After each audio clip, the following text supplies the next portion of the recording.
Merci, pasteur. Gloire à Dieu. Nous remercions Dieu pour tout ce qu'il a fait, tout ce que nous avons entendu et tout ce que nous avons reçu et tout ce sur quoi nous allons pratiquer, pour ce que Dieu a fait pour vous, pour moi, pour l'église au Ghana, pour l'église de par le monde.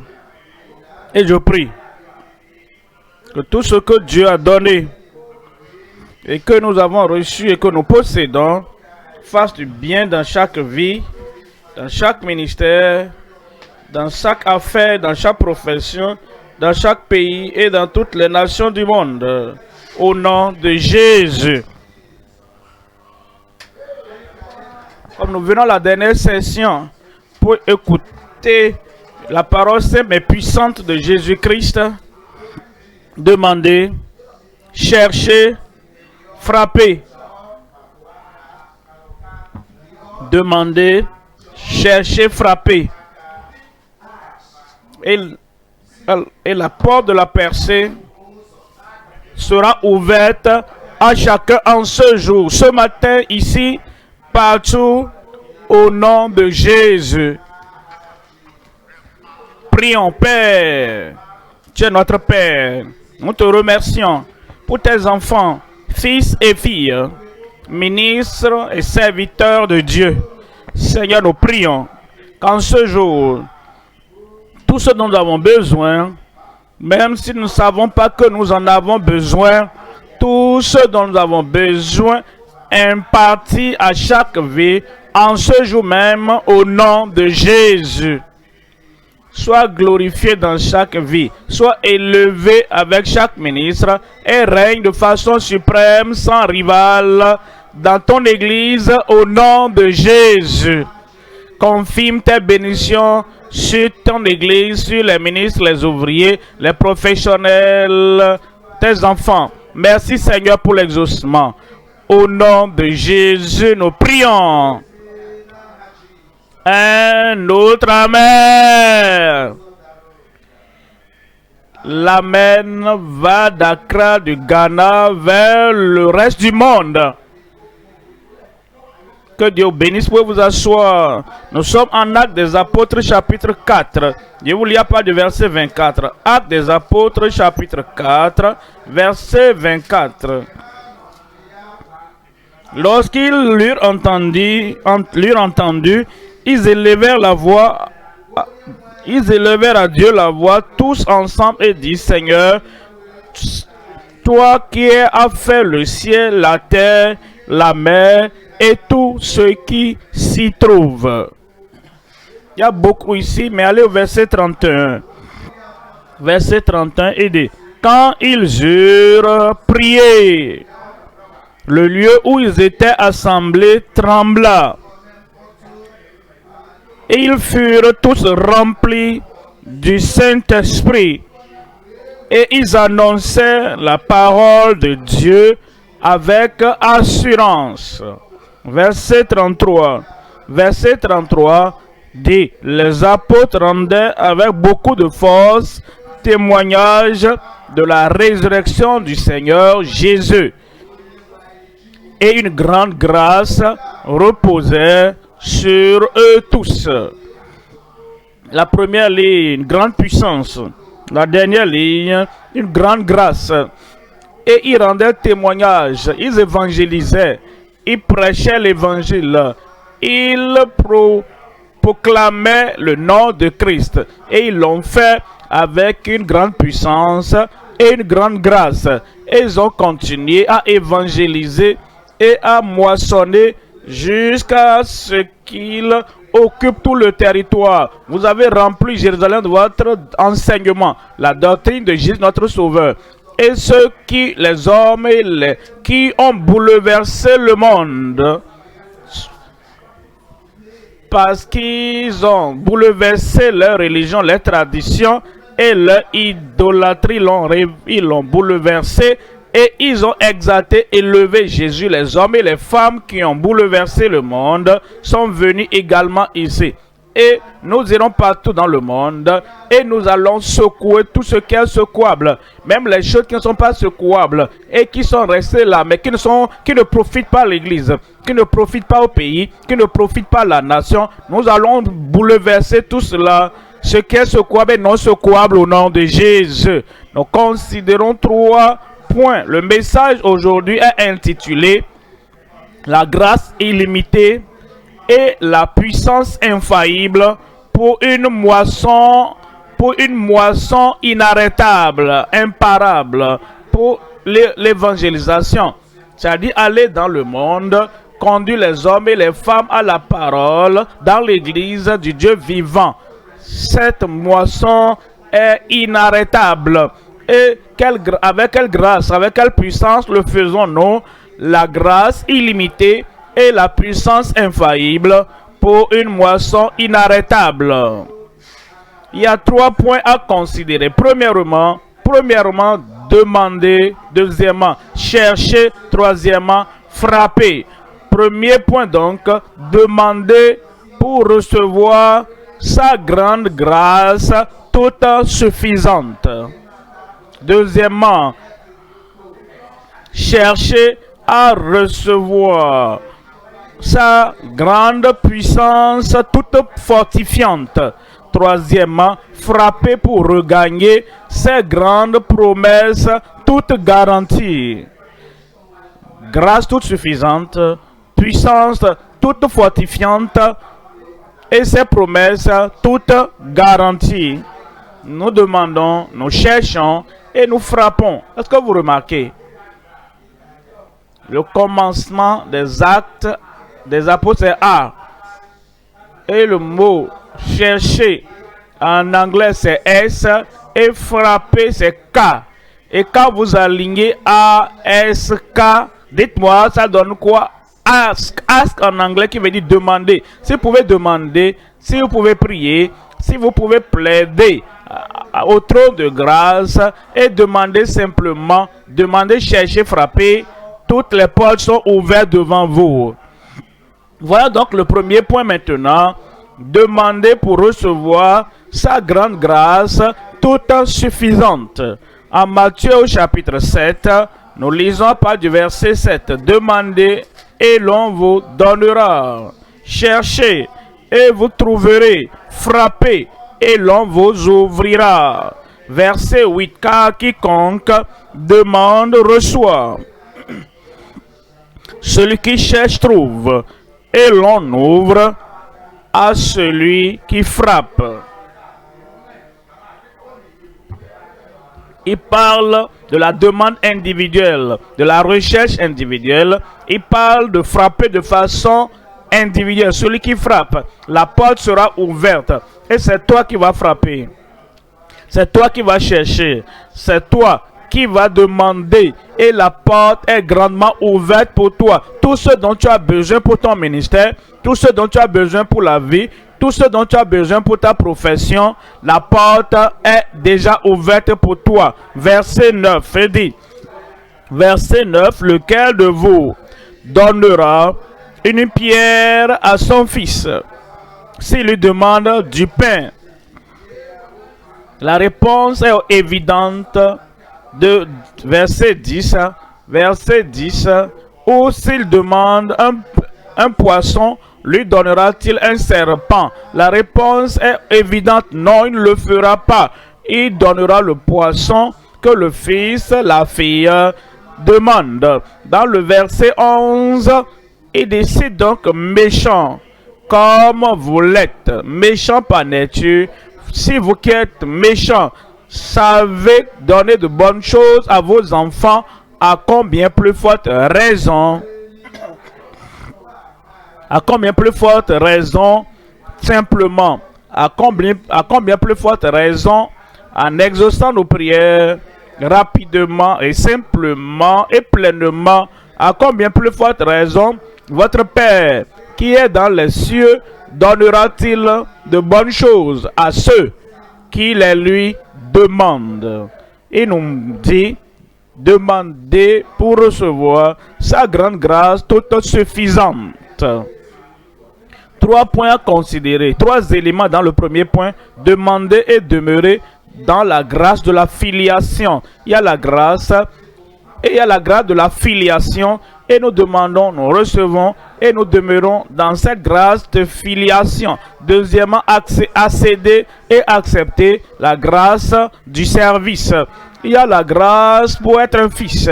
Il y a la grâce pour être un serviteur de Dieu. Troisième élément, abonder et avancer à travers la grâce suffisante. La grâce de la filiation, la grâce du service et la grâce suffisante. Premier élément maintenant, demander et demeurer dans la grâce de la filiation. En Jean au chapitre 1, verset 12. Jean 1, 12. Mais à tous ceux qui l'ont reçu, il leur a donné le pouvoir, le privilège de devenir enfants de Dieu. À ceux qui croient en son nom. Dans le verset 14, nous dit, il dit, et la parole a été faite chair, et elle a habité parmi nous,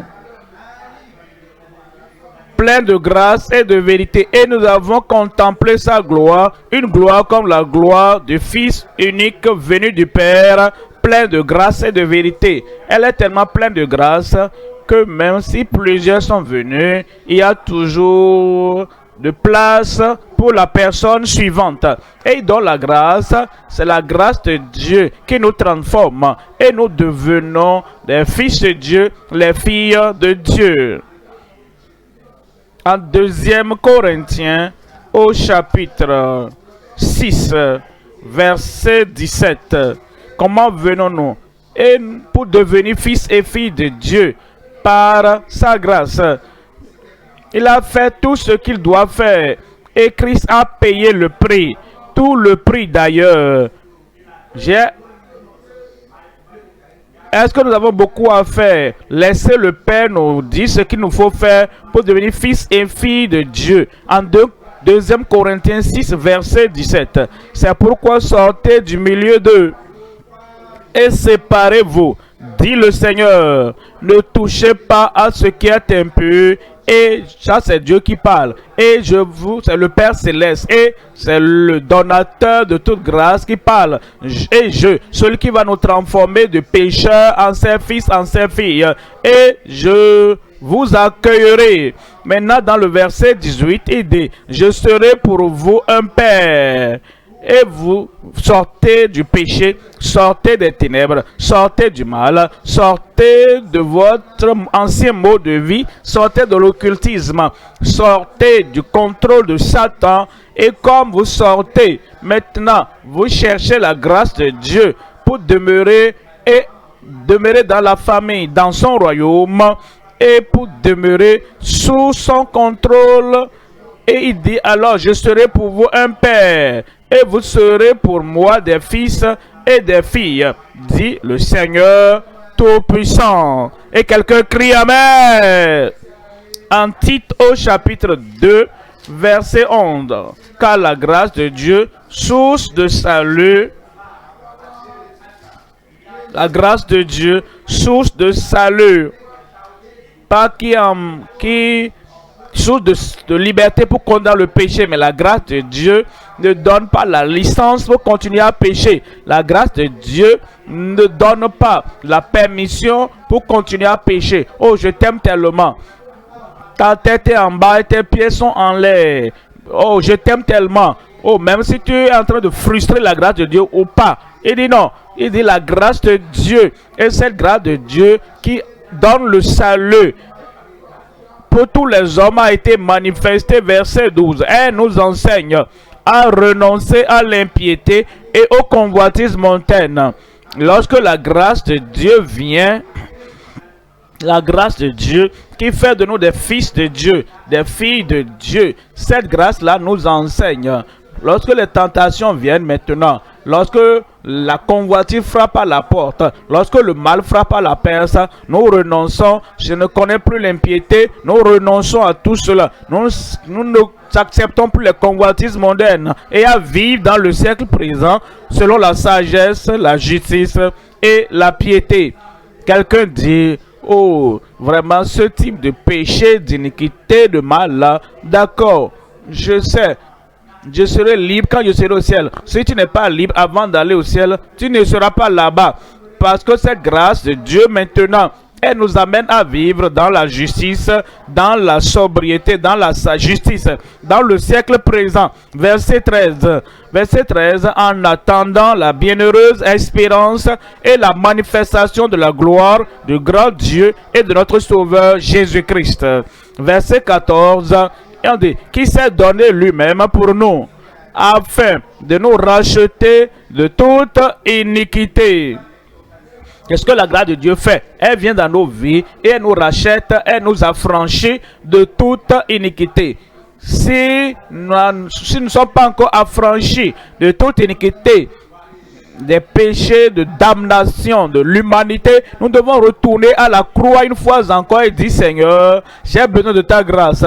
Ta grâce qui rend capable. J'ai besoin de ta grâce suffisante, afin que ce que tu as fait sur la croix du calvaire soit disponible pour moi et me purifie, et afin de nous racheter de toute iniquité, de ce fait un peu qui lui appartient purifié par lui et zélé pour les bonnes œuvres. Philippiens au chapitre 2, 15. Philippiens 2, 15. Philippiens 2, verset 15. Afin que vous soyez irréprochables et puis des enfants de Dieu irrépréhensibles. Si nous devons être irréprochables, nous devons comprendre ces possibilités et ces provisions pour moi et pour tous les fils et toutes les filles de Dieu. Il dit, afin que vous soyez irréprochables et purs des enfants de Dieu irrépréhensibles. Oh, irrépréhensibles. Irrépréhensible de la part du ciel, irrépréhensible de la part du Père, irrépréhensible de la part de Jésus. J'ai quelque chose contre toi. Sans être irrépréhensible devant le pasteur Seigneur, sans réprimande, parce que nous permettons la grâce de Dieu d'agir dans nos vies sans rival et sans opposition et idée. Et cette grâce de Dieu agit tellement en nous que nous sommes irrépréhensibles. Des enfants de Dieu irrépréhensibles au milieu d'une génération perverse et corrompue, parmi laquelle vous brillez comme des flambeaux dans le monde. Verset 16 et dit, portant la parole de vie, fils de Dieu, de fille de Dieu, serviteur de Dieu, ministre de Dieu, professionnel, et nous faisons tout ce que nous faisons en Christ, portant la parole de vie. Et je pourrai me glorifier au jour de Christ de n'avoir pas couru en vain. Qu'est-ce que l'apôtre Paul disait? Il dit, s'il n'y a pas de transformation dans la vie à qui nous prêchons, s'ils ne sont pas passés de pécheurs aux fils et filles de Dieu, s'ils ne mènent pas une vie de justice, rachetés de toute iniquité, il dit, alors quand il sera au ciel, il va regarder autour. Mais où sont ceux à qui je prêchais? Et il ne les trouvera pas là-bas. Oh, il aura couru en vain. Il a diverti les gens, mais ils ne sont pas sauvés. Il a prêché aux gens, mais ils n'étaient pas convertis. Il avait prêché aux gens et leur vie était comme elle a été touchée avant qu'ils ne viennent à l'église. Jésus a dit, je leur dirai, je ne vous ai jamais connu. Éloignez-vous de moi, vous qui pratiquez l'iniquité. Le ministre aura couru en vain. Ce qu'il dit, si vous retenez fermement dans votre vie, si vous retenez fermement par vos pratiques, si vous retenez fermement par vos comportements, si vous retenez fermement par la grâce, transformation de Dieu dans votre vie, alors vous serez au ciel et je serai là-bas et nous allons nous réjouir parce que je n'ai pas couru en vain, ni travaillé en vain. Deuxième élément, accéder et accepter la grâce du service. La grâce que nous avons au niveau de la filiation, c'est le premier niveau. Maintenant, le niveau suivant, c'est accéder cette grâce, accepter cette grâce. afin de servir gracieusement en Romains 5, verset 1. Étant donc justifiés par la foi, nous avons la paix avec Dieu par notre Seigneur Jésus-Christ. La paix que nous avons, premièrement, c'est la paix avec Dieu. Il était en colère contre le pécheur. Il était en colère contre le péché. Maintenant, nous sommes venus par Christ et nous avons plaidé pour que le Père qui est au ciel, à cause de Christ, qui est notre substitut, aussi bien que notre Sauveur, pour que le Fils parle à Dieu en notre faveur, qu'il plaide notre cause devant Dieu et il devient notre substitut. Et maintenant, nous disons que nous sommes justifiés, il nous a pardonné. Il n'a plus rien contre nous maintenant. Notre culpabilité est ôtée, notre condamnation est ôtée. Alors donc, étant donc justifiés par la foi, nous avons la paix avec Dieu par notre Seigneur Jésus-Christ. Dans le verset 2 dit, à qui nous devons d'avoir eu par la foi accès à cette grâce. Cette grâce pour être sauvé, cette grâce pour servir et cette grâce pour être ferme. Dans le royaume de Dieu, nous avons accès à cette grâce par la foi dans laquelle nous demeurons fermes. Dans laquelle nous demeurons fermes. Et il dit, et nous nous glorifions dans l'espérance de la gloire de Dieu.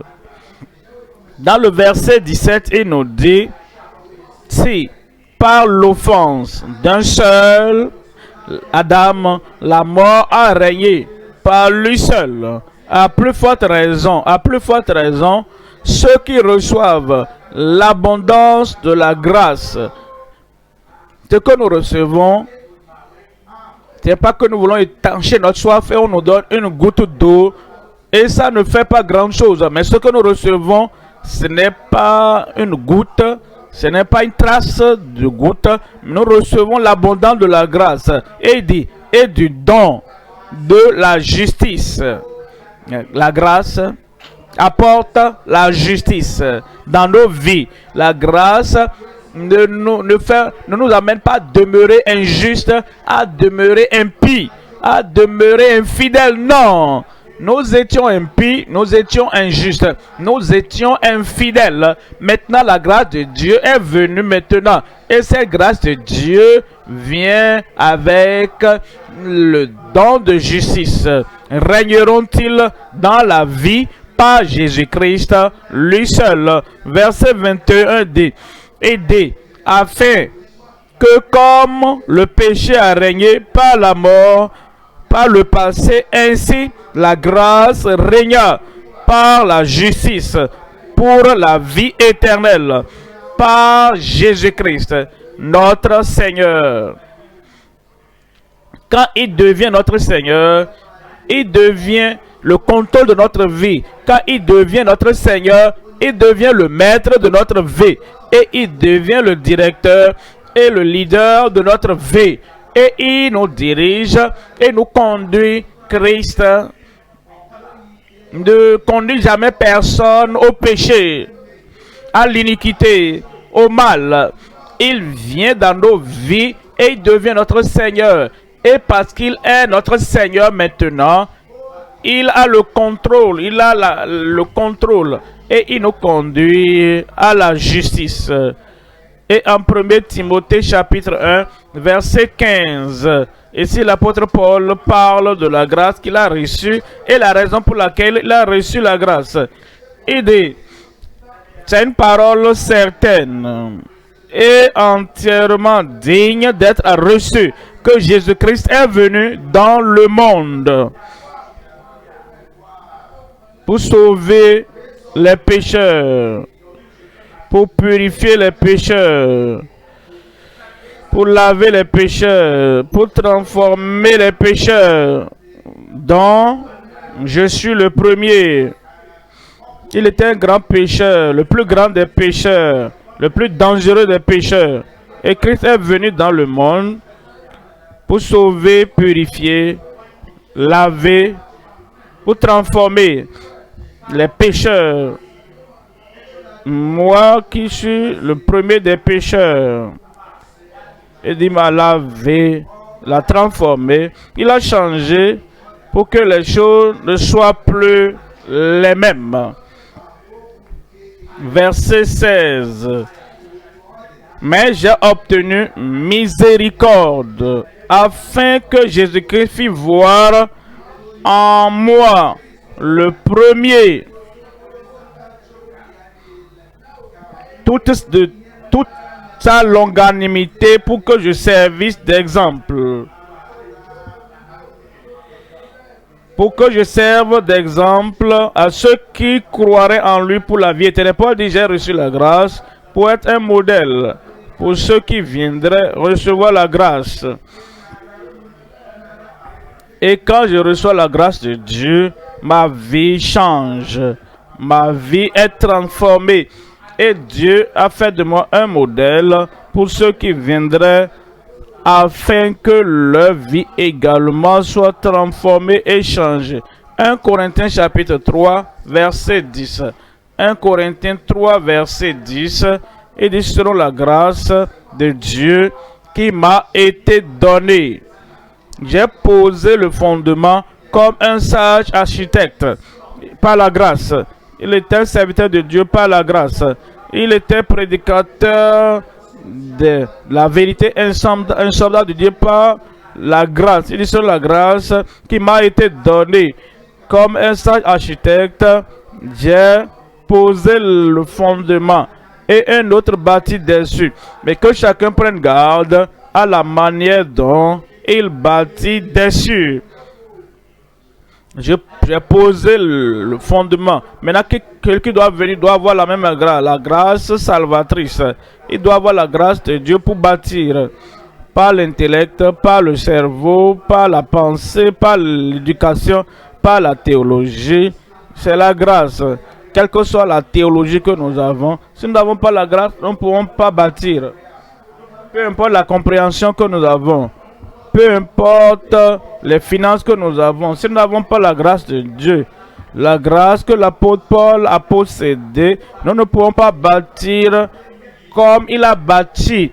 Que donc chacun, que tout homme, toute femme, tout ministre professionnel, que chacun prenne garde à la main dont il bâtit dessus. Verset 11. Car personne ne peut poser un autre fondement. Personne ne peut poser un autre fondement. Christ, le fondement lui-même, il a posé ce fondement, le fondement de la vérité pour le salut. Et les apôtres, les prophètes ont suivi. Ils ont également bâti sur cette fondation. L'apôtre Paul, l'apôtre aux païens, il a également posé sur cette fondation. Toute autre personne qui vient alors et qui veut bâtir dessus, car personne ne peut poser un autre fondement que celui qui a été posé, savoir Jésus-Christ. Dans le chapitre 15, verset 10. Chapitre 15, verset 10. Mais par la grâce de Dieu, je suis ce que je suis. Est-ce qu'il était un apôtre par la grâce de Dieu? Est-ce qu'il était un prophète par la grâce de Dieu? Est-ce qu'il était un évangéliste par la grâce de Dieu? Est-ce qu'il était un pasteur par la grâce de Dieu? Est-ce qu'il était un enseignant par la grâce de Dieu? Ce n'est pas un homme auto-fabriqué. Ce n'est pas un homme auto-constitué. Ce n'est pas ça l'essentiel. Ce n'est pas la capacité ou le succès. Ce n'est pas de là que ça vient. Cela vient de la grâce de Dieu. La même grâce qui est disponible pour toi est disponible pour moi. Par la grâce de Dieu, je suis ce que je suis. Et sa grâce envers moi n'a pas été vaine. Loin de là. J'ai travaillé. La grâce ne nous rend pas paresseux, oisifs, ne faisant rien. Ministre, pourquoi tu ne fais pas quelque chose? Oh, ce n'est pas les œuvres, ce n'est pas les activités, ce n'est pas la grâce de Dieu. Hein? La grâce le rend oisif. Pourquoi est-ce que tu es si oisif comme ça? Et tu ne fais pas ce que tu dois faire. Et tu n'es pas à tel niveau, à telle 11e heure. J'ai la grâce. La grâce le rend, l'amène à rester là-bas. il ne se lève pas, il ne fait rien, il transforme la grâce de Dieu, il la renverse d'ailleurs même. Quand la grâce de Dieu vient dans nos vies, elle nous réveille. Quand la grâce de Dieu vient dans nos vies, elle nous donne la passion de poursuivre. Quand la grâce de Dieu vient dans nos vies, elle nous amène à voir ceux qui périssent et nous sommes poussés vers eux et nous sommes attirés vers eux. Et quand la grâce de Dieu nous possède et nous possédons la grâce de Dieu, tout ce qui nous rend tièdes, léthargiques, ne faisant rien du tout, retarder la grâce de Dieu, envoie le feu du ciel pour brûler tout cela de nos vies. Et il dit que la grâce de Dieu, je suis ce que je suis. Mais vous savez, la vieillesse s'infiltre. Et normalement dans le monde, ils vont à la retraite. Même dans le monde, on dit bon, c'est bon. Tu as assez donné. Laisse le fauteuil à la jeune génération. Oui, dans le monde. Maintenant, nous sommes dans le royaume. Nous regardons Christ. Nous regardons tous les apôtres qui nous ont dévancés. Et même aussi vieux qui prenaient de l'âge. Dans le monde, plus tu montes, plus tu refroidis. Dans le royaume de Dieu, plus tu montes, plus tu prends de l'âge, plus la grâce de Dieu va t'activer et va te pousser à faire ce que le Seigneur espère quiconque ayant la grâce de Dieu fasse. Si un vieux a la grâce de Dieu, la grâce fera la même chose. Si une vieille femme a la grâce de Dieu, cette grâce de Dieu fera la même chose. Et fera la même chose comme elle a fait dans la vie de l'apôtre Paul. Il dit, c'est pas la grâce de Dieu, je suis ce que je suis. Et sa grâce envers moi n'a pas été vaine. Mais j'ai travaillé plus que tous, abondamment. J'ai travaillé plus que tous. Non, pas moi toutefois, mais la grâce de Dieu qui est avec moi.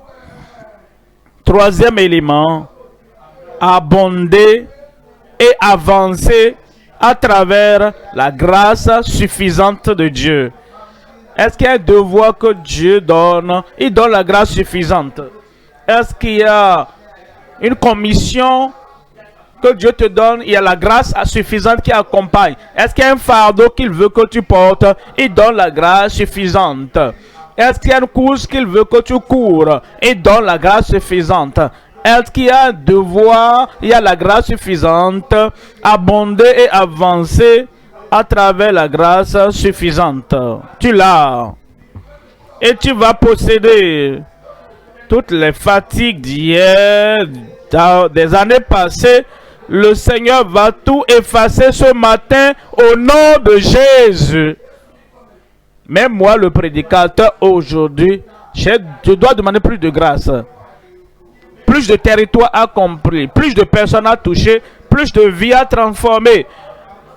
Et je vais demander à Dieu. Si tu demandes, tu vas avoir. Je parle de toi là-bas. Hein. Si tu demandes, tu vas avoir.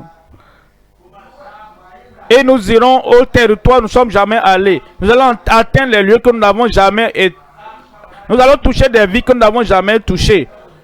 Parce que plus de grâce, la grâce abondante, toute grâce suffisante, vient sur ta vie au nom de Jésus.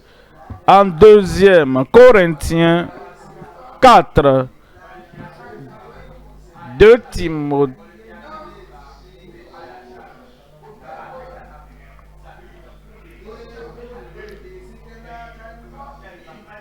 2 Corinthiens 4, 15.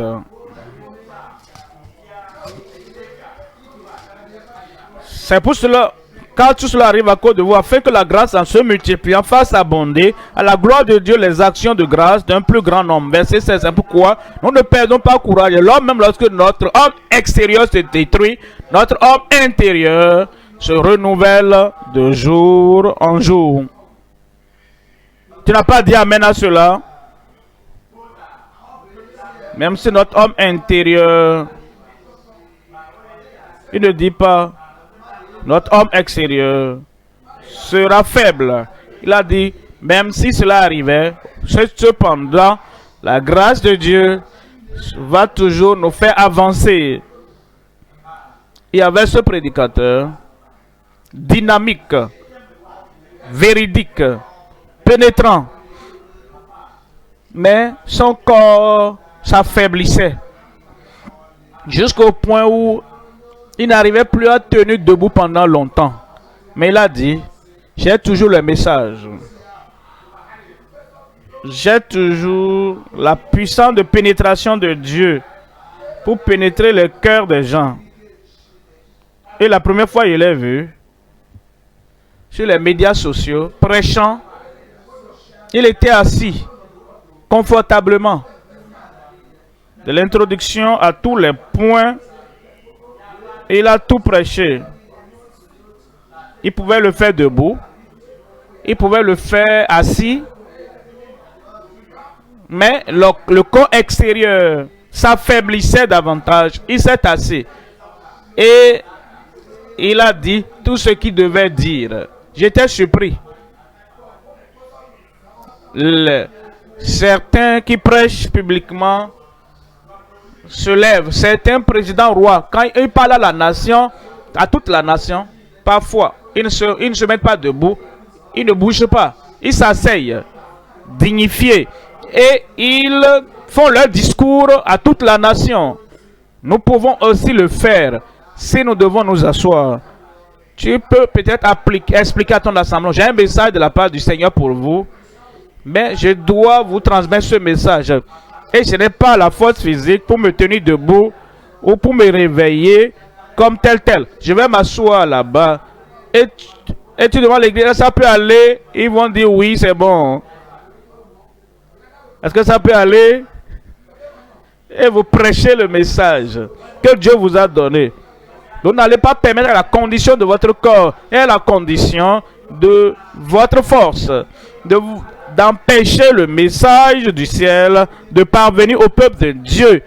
Il dit c'est pour cela que nous ne perdons pas courage. Et lors même que notre homme extérieur se détruit, décline, décroît en force, notre homme intérieur se renouvelle de jour en jour.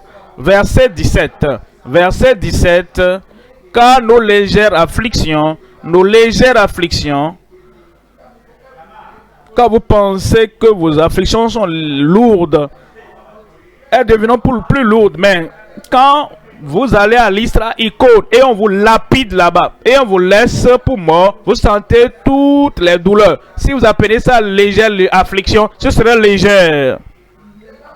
Et quand vous allez à Philippe, et on vous bat, on vous jette dans la prison avec Silas. Si vous pensez, oh, que c'est trop pour moi, ça c'est lourd, ça va sembler lourd. Votre pensée va s'enfoncer. Mais quand vous dites, ce sont nos légères afflictions, si vous appelez ça légère, ce sera léger.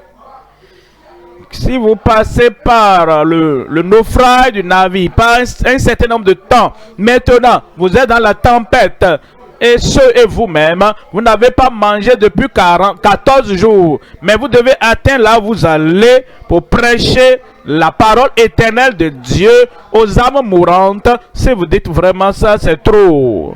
Ça, c'est lourd. Ça sera lourd. Mais quand vous dites, ceci est léger.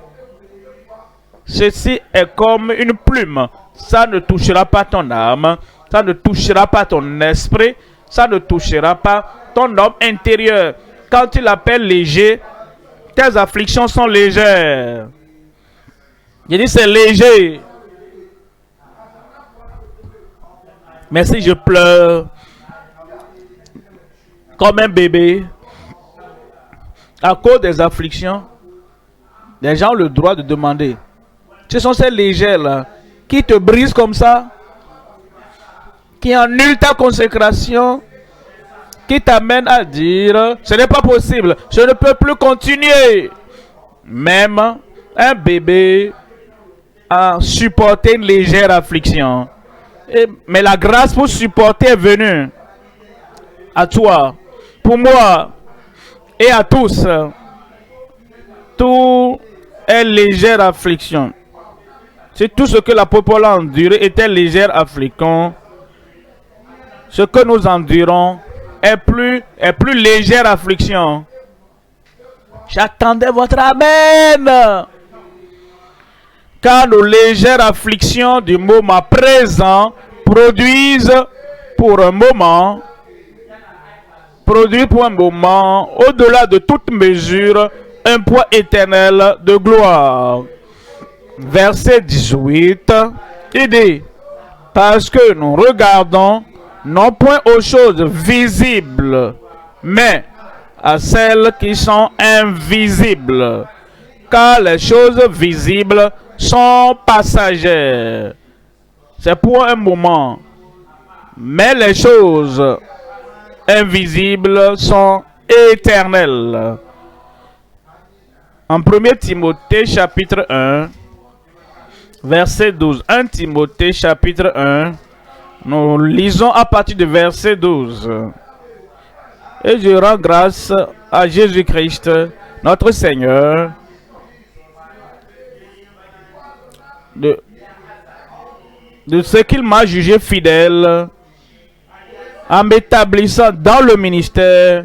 Et il nous dit, verset 14, et la grâce de notre Seigneur a surabondé avec la foi et la charité qui est en Jésus-Christ. Hébreux chapitre 4, verset 14. Hébreux 4, 14.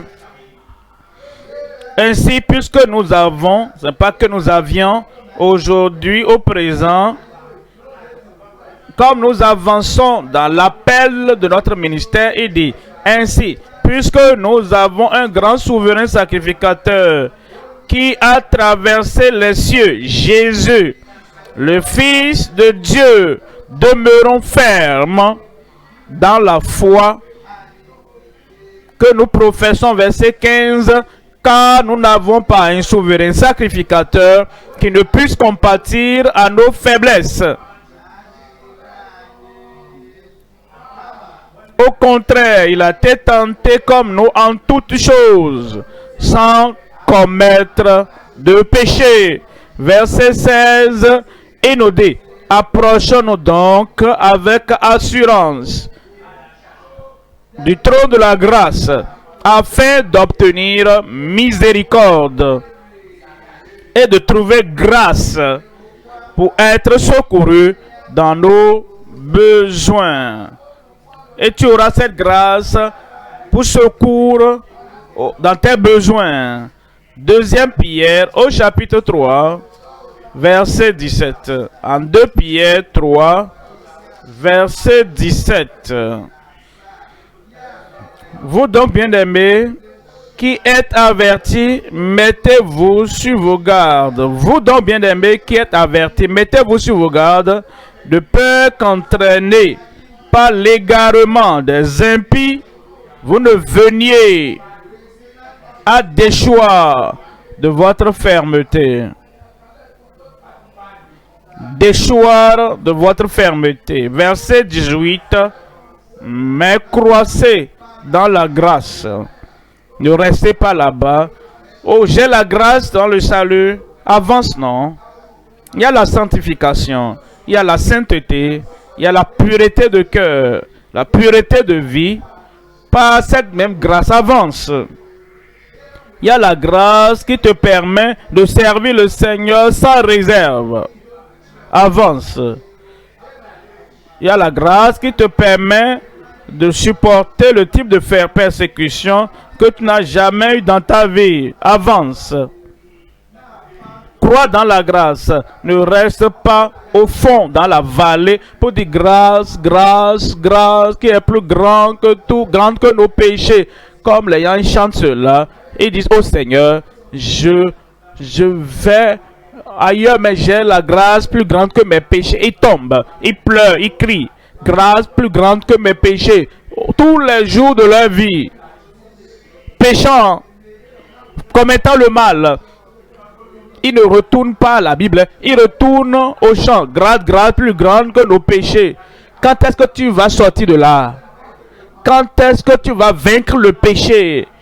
Pour être un vainqueur, et être plus que vainqueur à cause de la grâce qui est disponible, qui t'enseigne à renoncer à l'impiété et au convoitisme mondaine, et à vivre dans la justice, dans la piété, dans ce siècle présent. Allez au-delà de ce niveau initial de votre vie, mais croissez dans la grâce et dans la connaissance de notre Seigneur et Sauveur Jésus-Christ. À lui soit la gloire maintenant et pour l'éternité. Amen. Deuxième point maintenant. Nous avons parlé de demander.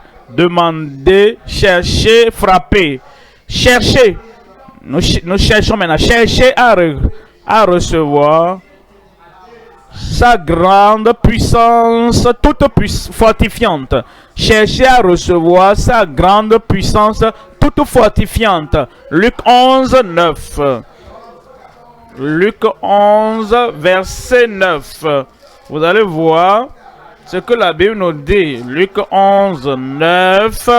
Il dit: et moi je vous dis, demandez premièrement et l'on vous donnera. Cherchez deuxièmement et vous trouverez. Troisièmement, frappez, l'on vous ouvrira. Verset 10, car quiconque demande premièrement reçoit. Celui qui cherche deuxièmement trouve. Et troisièmement, l'on ouvre à celui qui frappe. Il nous dit alors que nous pouvons chercher, nous pouvons demander, nous pouvons frapper. Et la porte nous sera ouverte. Verset 13. Si donc méchant comme vous l'êtes, si méchant comme vous êtes, vous savez donner de bonnes choses à vos enfants, à combien plus forte raison votre Père Céleste, le Père Céleste donnera-t-il le Saint-Esprit à ceux qui le lui demandent.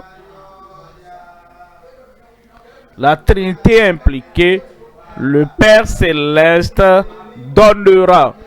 Il donnera le Saint-Esprit, c'est-à-dire Dieu le Saint-Esprit, et la personne qui parle, Jésus-Christ. Jésus parle. Il parle au Père et il parle du Saint-Esprit que le Père enverra. Il y a trois éléments à voir ici. Premièrement, la promesse de chercher et de trouver sa puissance. Deuxièmement, le but de chercher sa plénitude avec preuve. Troisièmement, la provision pour les chercheurs avec foi et pureté. Premier élément dans le deuxième point, la promesse de chercher et de trouver sa puissance. Matthieu 6, 33. Mais cherchez premièrement le royaume et sa justice. Cherchez premièrement le royaume et la justice de Dieu, et toutes ces choses vous seront données par dessus. Quand vous cherchez Dieu dans la prière ce matin, toutes ces choses vous seront ajoutées. Les choses matérielles, les choses spirituelles, les choses personnelles, tous les besoins de votre vie. Si vous cherchez le Seigneur, ce dont vous avez besoin pour le ministère, ce dont vous avez besoin pour la famille, ce dont vous avez besoin pour votre personne, ce dont vous avez besoin pour votre croissance, ce dont vous avez besoin pour votre appel, cherchez le royaume de Dieu et sa justice. Et toutes ces choses vous seront données par dessus. En Jérémie, au chapitre 29, je vous lis le verset 11. Jérémie, chapitre 29, verset 11. Car je connais les projets que j'ai formés sur vous, dit l'Éternel, projets de paix et non de malheur, afin de vous donner un avenir et de l'espérance. Afin de vous donner de l'avenir et de l'espérance. J'espère ceci, mais je ne sais pas d'où est-ce que ça va venir ou pas. Moi, je sais, ça va venir. Oh, j'espère le succès, le progrès, la fécondité dans mon ministère, dans mon appel. Bon, je désire, hein, je ne sais pas si ça va venir ou pas. Je sais que ça va venir. Aidez. Il vous a promis, et c'est sa provision pour vous. C'est son plan pour vous. C'est son plan pour vous. C'est de vous donner un avenir. Gloire à Dieu. L'échec du passé est passé. Les attentes du succès de l'avenir est venu au nom de Jésus. Verset 12. Vous m'invoquerez et vous partirez. Vous me prierez et je vous exaucerai. Il va t'exaucer. Verset 13. Très important, verset 13. Vous me chercherez. Vous me chercherez. Vous me chercherez. Et vous me trouverez. Dieu ne va pas se cacher loin de toi. Il sait que tu demandes quelque chose. Ce que lui seul peut faire.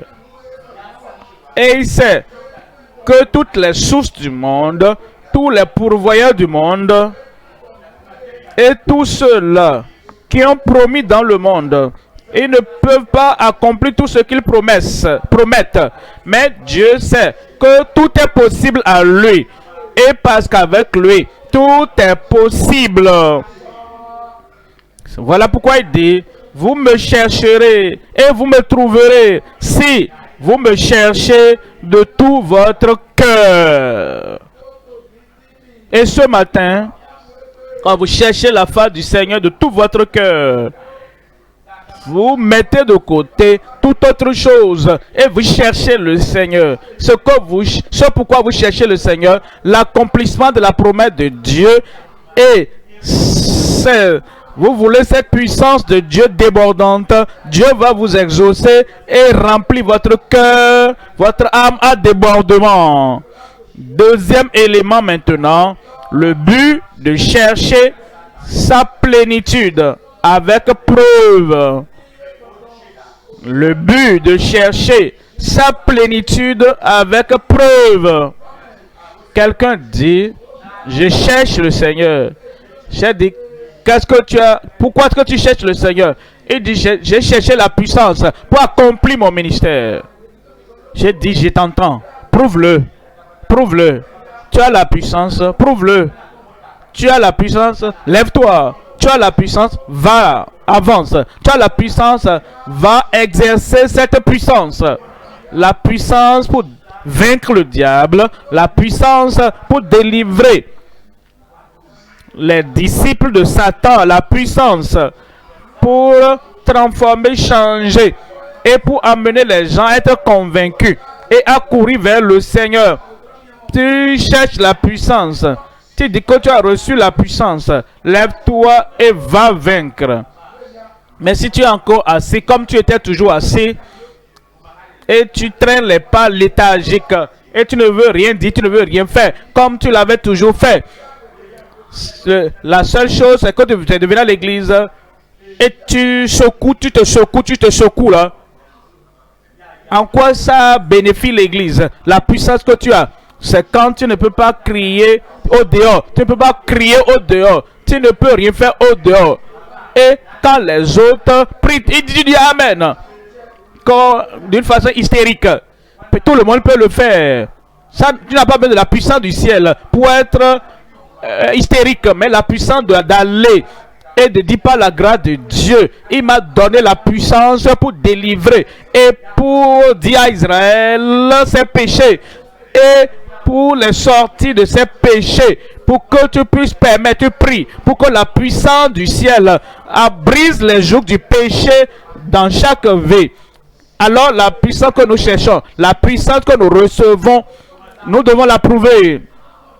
La puissance pour guérir les malades, nous devons la prouver. La puissance pour délivrer les opprimés, nous devons la prouver. Nous parlons du but de chercher la plénitude de la puissance de Dieu avec preuve. Il nous dit en Jean chapitre 6, 24. Jean 6, 24. Jean 6, 24. Les gens de la foule ayant vu que Jésus ni Jésus ni ses disciples n'étaient là, montèrent eux-mêmes dans ces barques et allèrent à Capernaum à la recherche de Jésus. L'objectif doit être là. Verset 25. Verset 25, on dit, et l'ayant trouvé au-delà de la mer, ils lui dirent, Rabbi, quand, maître, enseignant, quand es-tu venu ici?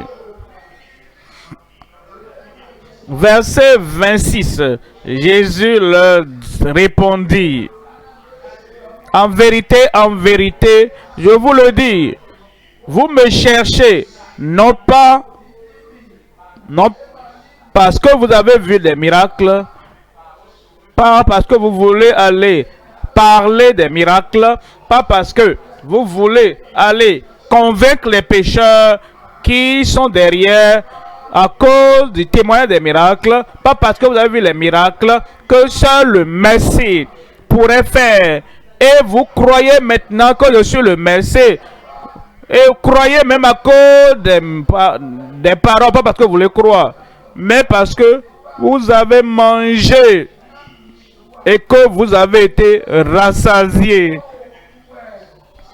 Dans le verset 27, il nous dit, travaillez non pour la nourriture qui périt.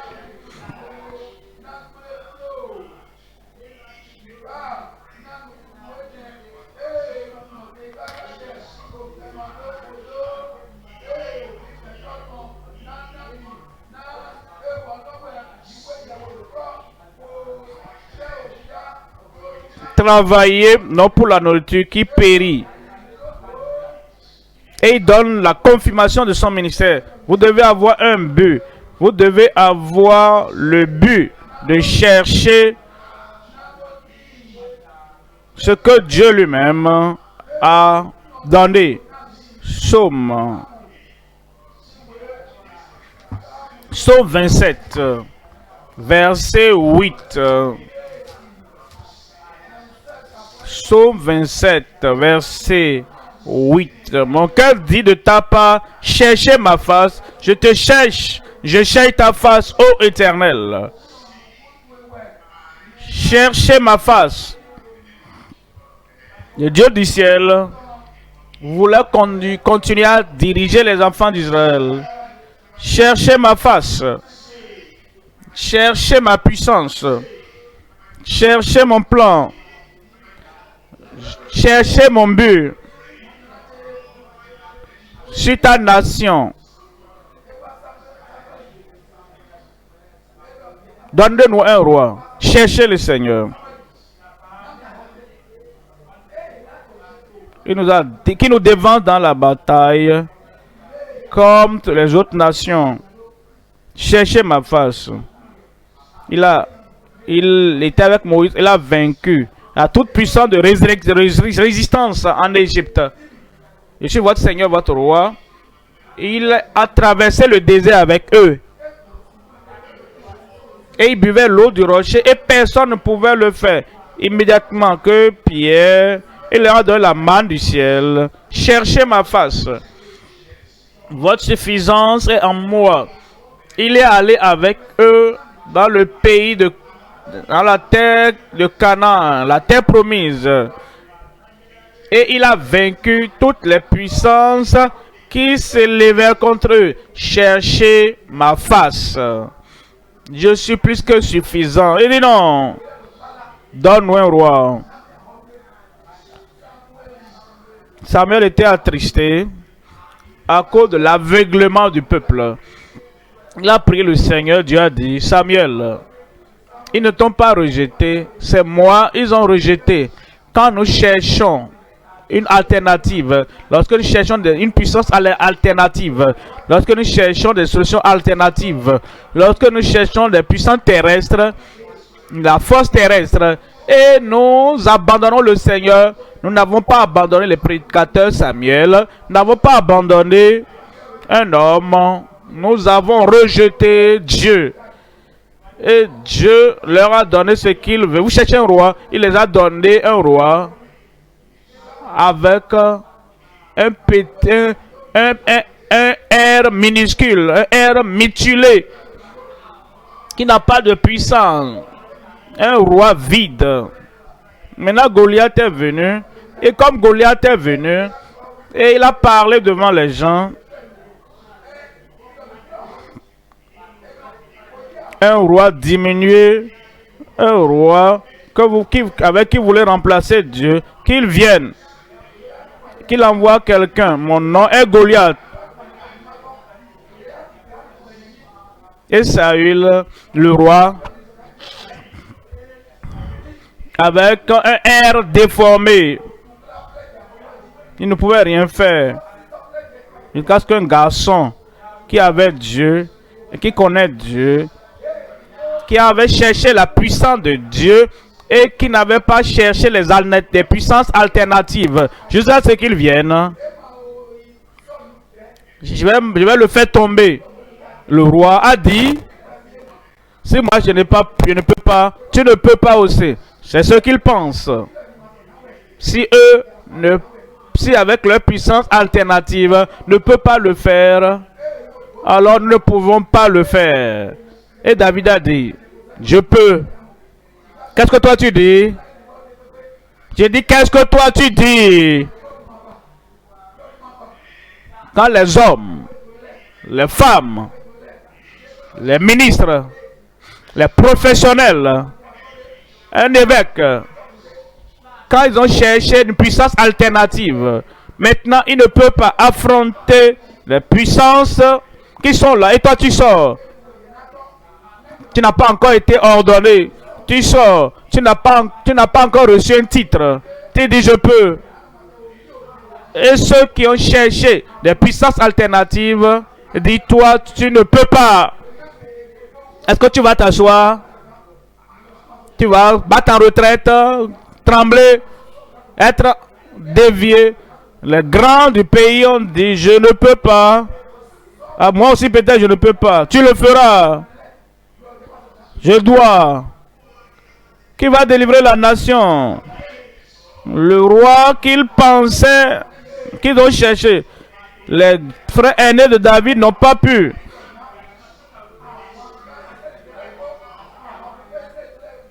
David, tu peux. Tu le feras. Parce que quand tu dis, cherchez ma face, mon cœur dit, je cherche ta face, ô Éternel, et tu auras ce que tu cherches. Verset 14. Et nous dit, espère en l'Éternel, fortifie-toi, et que ton cœur s'affermisse. Et que ton cœur s'affermisse. Espère en l'Éternel. Tu le trouveras. Troisième élément, c'est la provision pour les chercheurs avec foi et pureté qu'il a faite pour ceux qui le cherchent. Qui le cherche avec foi et pureté. Psaume 63. Psaume 63, verset 1. Verset 2, lui second. Ô Dieu, tu es mon Dieu. Je te cherche. Tôt, je te cherche. Quelqu'un dit aujourd'hui, je ne comprends pas. Il y a un fardeau de choses emmagasinées aujourd'hui. Beaucoup de choses emmagasinées pour ce jour. C'est beaucoup, c'est lourd. Même en pensant ce que je vais faire aujourd'hui. Et là où je vais aujourd'hui, vraiment ça m'intimide. Pour cela, je ne peux pas avoir ma dévotion Je ne peux pas lire ma Bible. Ça prendra du temps. Je ne pourrai pas chercher le Seigneur aujourd'hui avant de sortir. Veux-tu porter les fardeaux tout seul? Ne vas-tu pas chercher le Seigneur? Ne vas-tu pas prier? Ne vas-tu pas lire la Bible? Ne vas-tu pas recevoir les promesses de Dieu? Ne vas-tu pas faire des dévotions? Parce qu'il y a beaucoup de choses là-bas. Martin Luther a dit, l'une des personnes majeures qui a amené l'église protestante et la Bible et la vérité, il était très occupé. Il y avait un fardeau d'activité.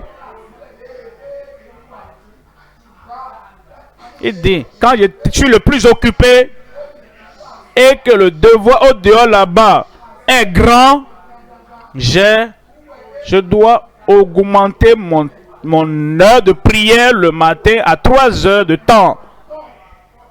Quand le fardeau va être plus lourd,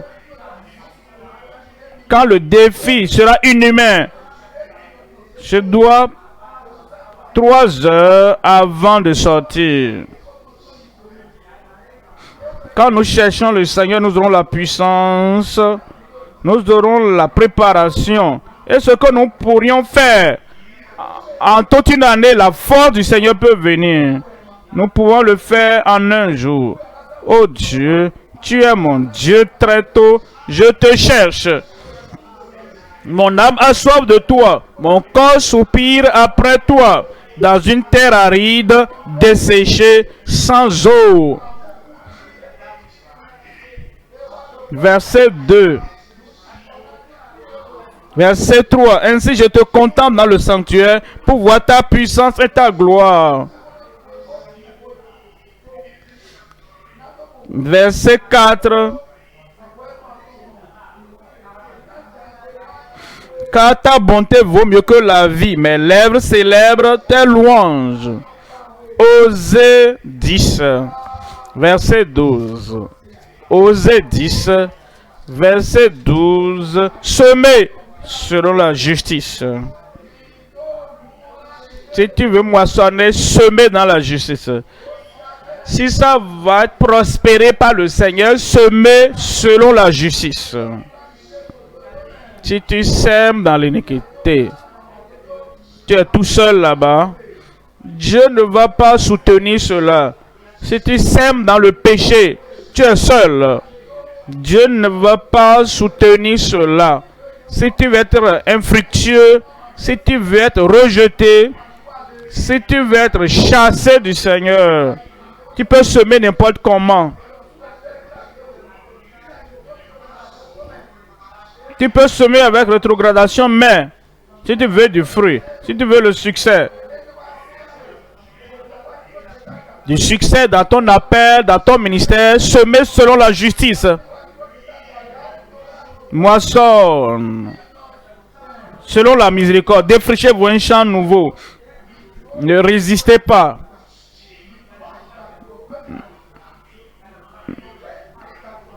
Ne ferme pas ton cœur. Défrichez-vous un champ nouveau. Il est temps de chercher l'Éternel jusqu'à ce qu'il vienne et répande pour vous la justice. Amen. Troisième point maintenant. Frapper pour regagner ces grandes promesses toutes garanties. Chercher, demander, chercher, frapper pour regagner ces grandes promesses toutes garanties. Il y a 3 éléments. Premièrement, frapper de façon importunée à la porte des promesses de Dieu. Deuxième élément, frapper de façon incessante à la porte des promesses, à la porte de provision de notre ami. Frapper de façon incessante à la porte de provision de notre ami. Troisième élément, frapper de façon individuelle à la porte finale de toutes les possibilités. Cette semaine, ce mois prochain, cette année, pour le restant de ta vie dans le ministère. Tout sera possible. Et je veux que tu notes cela. Impossible. Impossible. Impossible. Il faut écrire ça. L'impossible est possible. Quand nos pères, nos aïeux voyaient, quand ils utilisaient encore les animaux pour aller de lieu en lieu,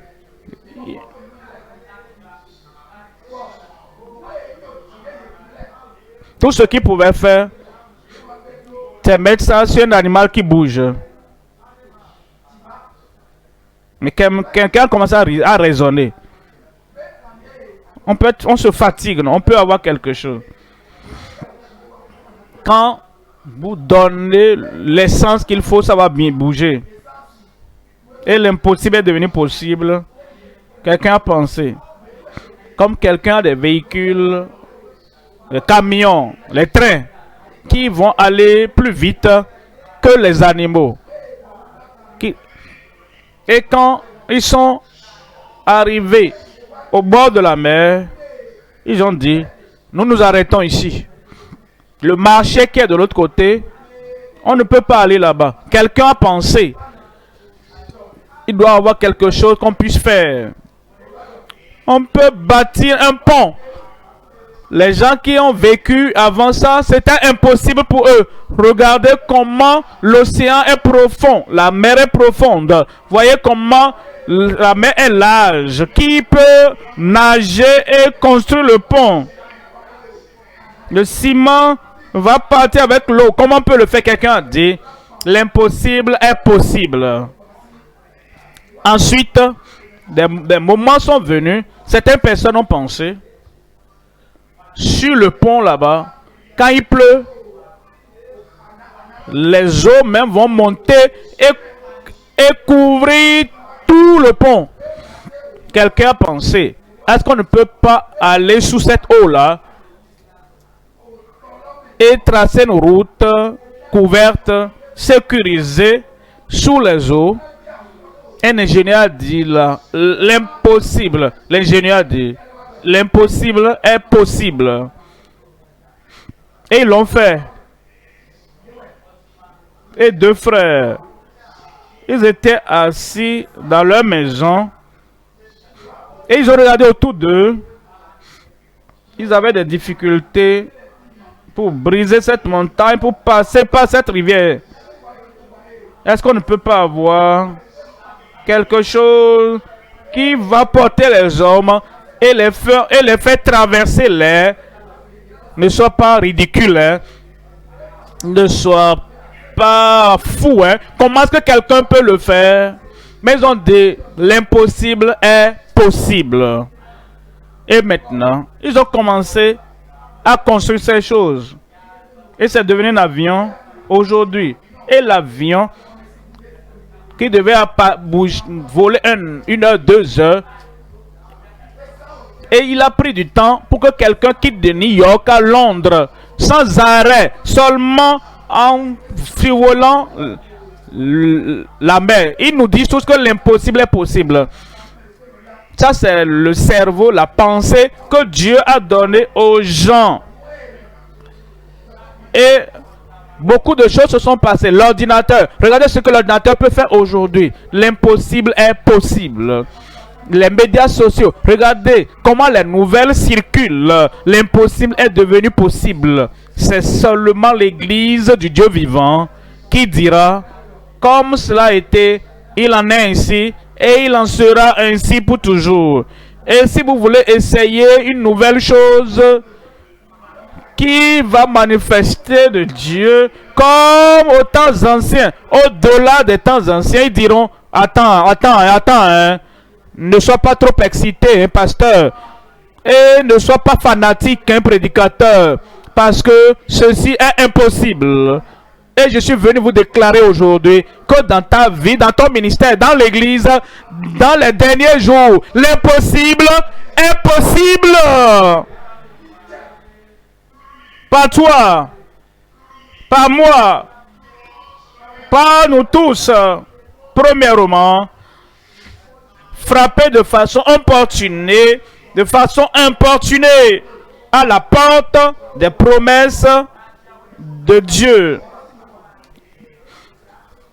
Frapper de façon incessante à la porte de provision de notre ami. Frapper de façon individuelle à la porte finale de toutes les possibilités. Voyons le premier élément rapidement. En Luc 18, verset 1. Luc 18, Jésus leur adressa une parabole pour montrer qu'il faut toujours prier et ne point se relâcher. Si tu veux prier, tu dois croire que l'impossible est possible. Ne prie pas si tu n'espères pas ce que Dieu a dit qu'il fera. Moïse a prié avec des millions de personnes, avec les Israélites.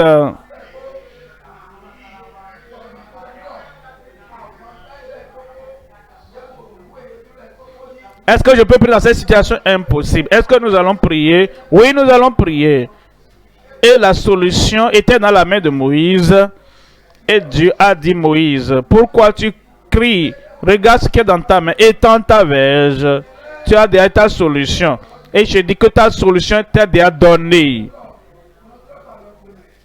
Tes problèmes sont résolus. Et le Seigneur continue dans le verset 2. Il dit, il y avait dans une ville un juge qui ne craignait point Dieu et qui n'avait d'égard pour personne.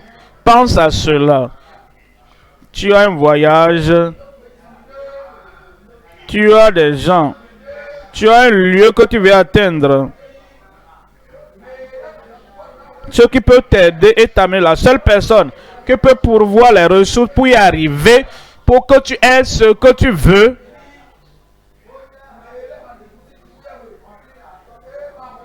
qui ne craint point Dieu et qui ne respecte personne. Oh, je souhaite avoir quelqu'un qui sait que je fais ceci pour Dieu et qui craint Dieu et qui va respecter l'homme et me respecter. Mais ce juge ne craignait point Dieu et qui n'avait d'égard pour personne. Verset 3. Il y avait aussi dans cette ville une veuve qui venait lui dire, fais-moi justice de ma partie adverse. Verset 4. Pendant longtemps, il refusa. Mais ensuite il dit en lui-même, quoique je ne craigne point Dieu,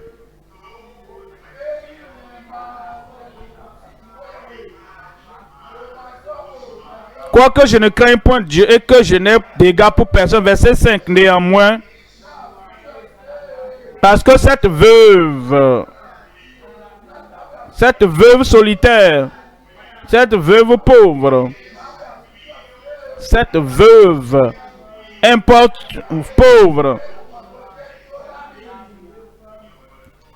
m'importune, tu vas importuner tes problèmes.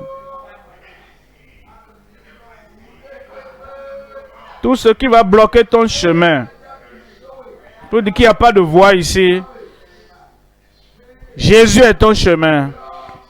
Et Jésus a tracé un chemin pour toi. Pour dire que tu ne vas pas passer par ce chemin. Ne fais pas marche arrière. C'est ceux qui tiennent ferme. C'est ceux qui parlent leur voix. La veuve qui n'a pas de contact, qui n'a personne. Elle avait la détermination. Je vais avoir ce que je cherche. Tu auras ce que tu cherches. Parce qu'elle m'importune. Je lui ferai justice afin qu'elle ne vienne pas sans cesse me rompre la tête. Qu'elle ne continue sans cesse. Frapper de façon continuelle. Verset 6. Le Seigneur ajouta, entendez ce que dit le juge inique.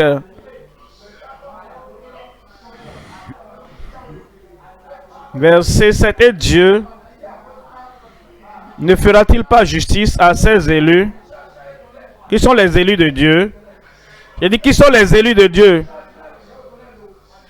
Ceux qui sont choisis, sélectionnés. Tu es un élu. Et Dieu ne fera-t-il pas justice à ces élus qui crient à lui jour et nuit? Et tardera-t-il à leur égard? Verset 8. Verset 8. Je vous le dis, il leur fera promptement justice.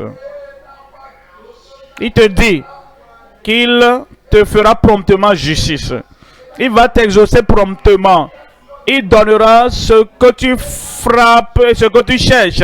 Tu l'auras promptement. Ce matin, c'est le matin pour recevoir. Deuxième élément, frapper de façon incessante à la porte de provision de notre ami. Luc 11, verset 5. Verset 5 de Luc 11, il a dit encore, si l'un de vous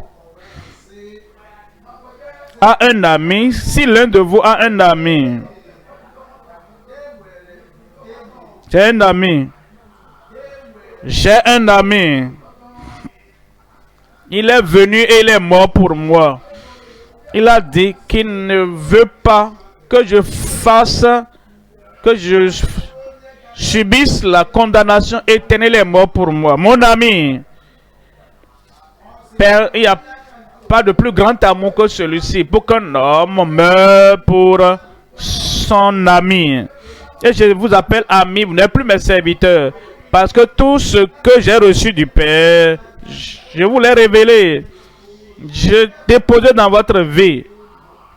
Et toute puissance que j'ai manifestée, je viens vous donner cela. Celui qui croit en moi, les œuvres que je fais, il en fera de plus grandes, parce que je m'en vais au Père. J'ai un ami. Il n'y a rien d'impossible à cet ami. Il n'y a rien de difficile à notre ami. Il dit, qui l'un de vous, s'il a un ami, et qu'il a vers lui, au milieu de la nuit, et lui dira, ami, prête-moi 3 pains. Verset 6, quand un de mes amis est arrivé, il y a un ami, et pour voir tout ce dont il a besoin, à cause de l'ami aussi que j'ai, il est géré un ami comme mon sauveur ami. Mon ami sauveur me donne tout. Il va tout pourvoir là-bas. Et mon ami ici-bas, il cherche sa guérison. Il a son propre soutien. Il est triste, il veut la joie. Il a des difficultés, il veut la solution. Je suis son ami et il dit, parce que je suis comme mon ami en haut, ses attentes, c'est que je pourvois à ses besoins, comme mon ami d'en haut, comme il pourvoit à mes besoins. Et un de mes amis est arrivé de voyage chez moi et je n'ai rien à lui offrir.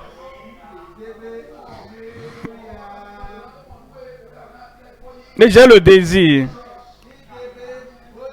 Je n'ai rien à lui donner pour que j'ôte les besoins pressants de sa vie. Verset 7. Et si de l'intérieur de sa maison, ça c'est un ami humain, cet ami lui répond, ne m'importune pas, la porte est déjà fermée. Mes enfants et moi sommes au lit. Je ne puis me lever pour te les donner. Je ne puis me lever. Il ne voulait pas. Je ne veux pas me lever et te donner. Ne dis pas je ne peux pas. Christ a déjà pourvu. Et toi tu as demandé. Et il t'a donné toute la puissance, toutes les provisions, tout ce que ton ami ne dit pas, je ne peux pas me lever pour lui donner. Tu peux dire vraiment, il y a tellement sommeil, je suis tellement fatigué, j'ai besoin de mon repos. Je ne veux pas me réveiller. Ne dis pas je ne peux pas. Parce que tu peux. J'ai dit je peux. J'ai dit je le ferai. Je dois. Ce que je dois faire, je dois disposer à le faire. Ce que j'ai envie de faire, je dois me rassurer que je puis tout par Christ qui me fortifie. Verset 8. Verset 8. Je vous le dis, même s'il ne se levait pas pour les lui donner parce que c'est son ami, il se lèverait à cause de son importunité, cherchant et n'abandonnant pas, frappant, ne faisant pas marche arrière, à cause de son importunité, et lui donnerait tout ce dont il a besoin aujourd'hui. Parce que tu ne vas pas abandonner. Tu ne vas pas faire marche arrière.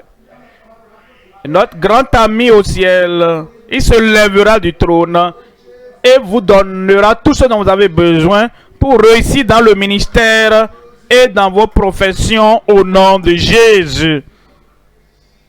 C'est sur la base de ça que Jésus a dit, verset 9. Et moi, je vous dis, demandez et l'on vous donnera. Cherchez, vous trouverez. Frappez et l'on vous ouvrira. Aujourd'hui, c'est le jour des portes ouvertes. Des chambres ouvertes. Des magasins ouverts au ciel. Dans ta vie. Dans ton ministère. Pas de regret dans ta vie. Les portes sont ouvertes aujourd'hui. Troisième élément. Troisièmement. Frapper de façon individuelle à la porte finale de toutes les possibilités. Les portes frapper de façon individuelle. Vous savez, certaines personnes, c'est juste une habitude. Et l'habitude, si vous répondez à cette habitude, et c'est un magasin dans votre système.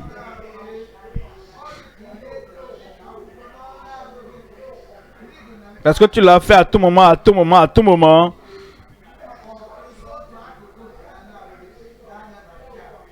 Il y a un champ là-bas. Il y a cette personne. Le chemin est là-bas. Ils prennent le champ. Ils traversent, ils traversent. Et chaque fois, il veut venir à un lieu donné. C'est déjà enraciné en lui. Il traverse ce champ encore. Et il laisse de traces. Il laisse de traces dans ce champ. Et tout le monde voit. Quand tu fais une action, mènes une action, première fois, deuxième fois, troisième fois, à tout moment, ça laisse de traces dans tes pensées, dans ton esprit. Même sans y réfléchir, tu reprends ça, tu passes par là encore. Ça devient un sentier battu par lequel tu passes. Il y a des gens, là, ce que je veux dire, ils ont l'habitude, chaque fois que nous disons, maintenant, prions. Ils ne font pas du mal, hein, délibérément. Ils ne font rien. C'est devenu, c'est enraciné en eux. Ils se lèvent et ils sortent pendant que la prière est en cours. Et ils ne peuvent pas individuellement demander, chercher et frapper. Quand la prière est sur le point de terminer, c'est à ce moment-là, ils s'infiltrent et reviennent. Et c'est devenu une habitude. l'habitude qui nous appauvrit.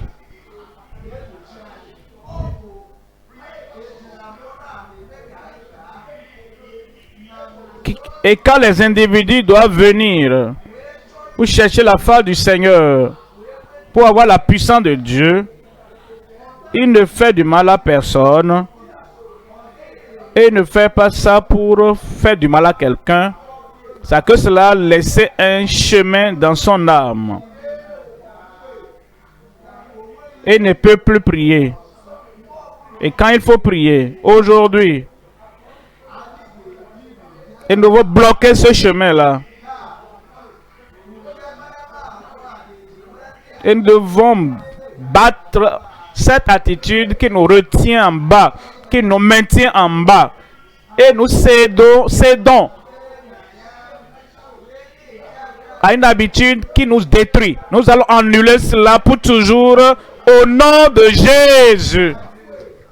Maintenant, comme nous voulons prier en ce moment, comprenez, aujourd'hui, c'est différent de tous les autres jours. Tes larmes seront effacées. Les impossibilités deviendront possibles dans ta vie. Et les choses que tu trouvais difficiles avant, maintenant, le Seigneur les rendra faciles sur ton chemin au nom de Jésus. Maintenant, pour moi, les impossibilités deviendront possibles. Amen. Marc chapitre 9, verset 22. Marc 9, verset 22. Et souvent l'esprit l'a jeté dans le feu et dans l'eau pour le faire périr.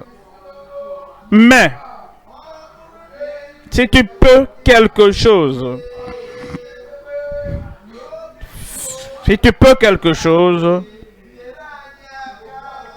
viens à notre secours et compassion de nous.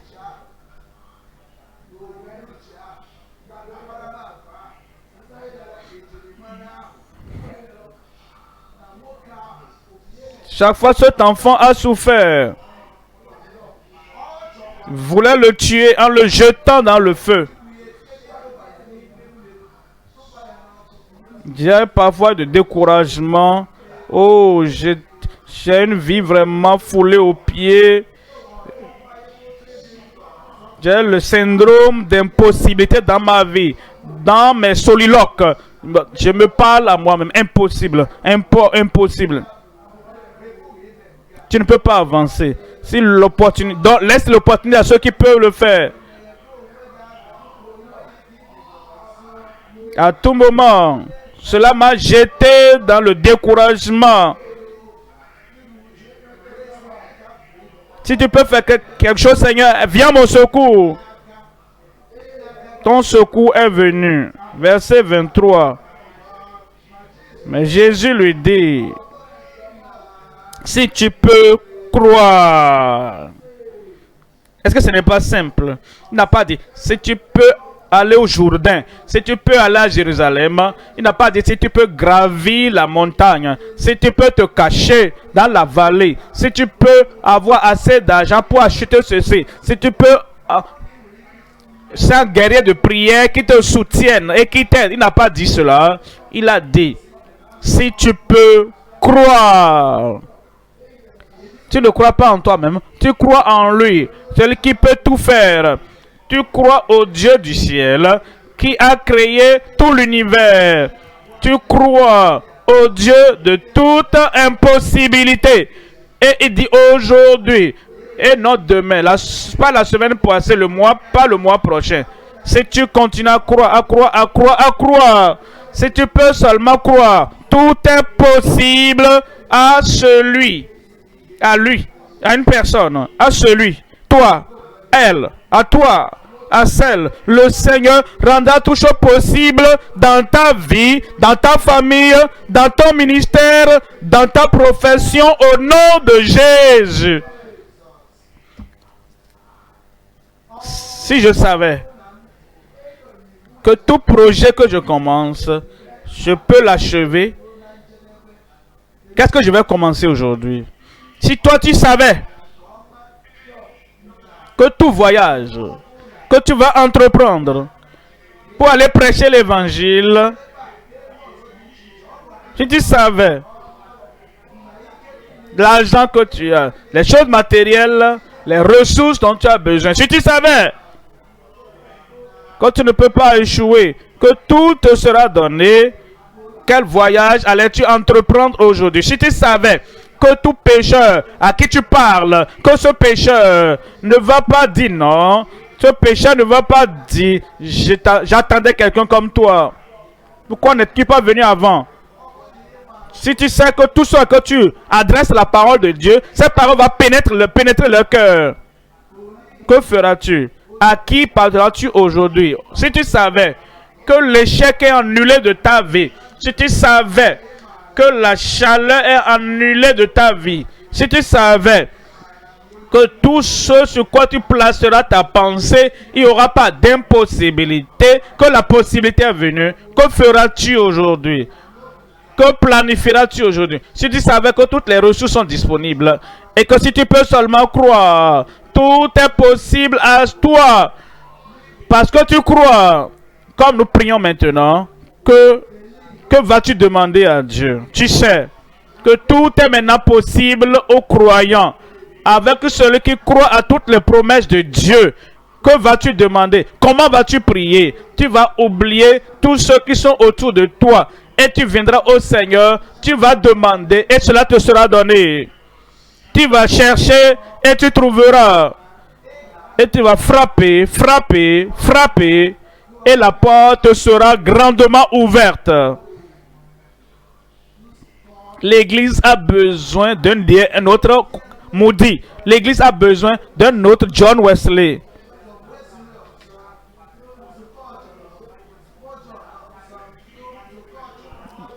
L'église a besoin d'un autre évangéliste sondé. L'église a besoin d'un autre homme, d'une autre femme aujourd'hui qui va secouer notre pays, qui va bouger tout le monde et pousser tout le monde sur ses genoux et les amener à trouver le salut. Le Seigneur a besoin d'un autre Élie. Il cherche maintenant. Gloire à Dieu. Il t'a trouvé là-bas. Il t'a trouvé là-bas. Tout sera possible. Ne regarde pas derrière. Ne pense pas en arrière. Ne regarde pas en bas. Regarde, lève les yeux vers le ciel. D'où viendront tes possibilités? Et commence aujourd'hui. Lève-toi maintenant et parle au Seigneur. Demande, cherche et frappe. Ton jour de victoire, ton jour de provision, ton jour de nouvelles possibilités, ces jours commencent maintenant. Ouvre ta bouche et parle au Seigneur. Ces possibilités, tout ce que tu veux demander au Seigneur, la puissance, la grâce, la force, pour pouvoir percer et avoir le succès, le progrès, la croissance, la réalisation, la victoire, l'accomplissement dans le ministère dans lequel il t'a appelé.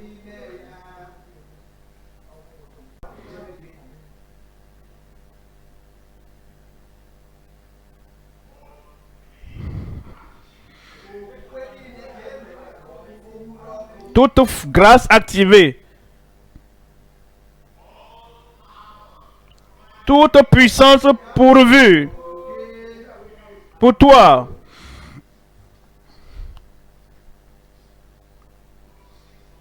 Moïse a pensé qu'il ne pouvait pas. Je suis un bègue. Tu peux. Tu le feras. Tu dois.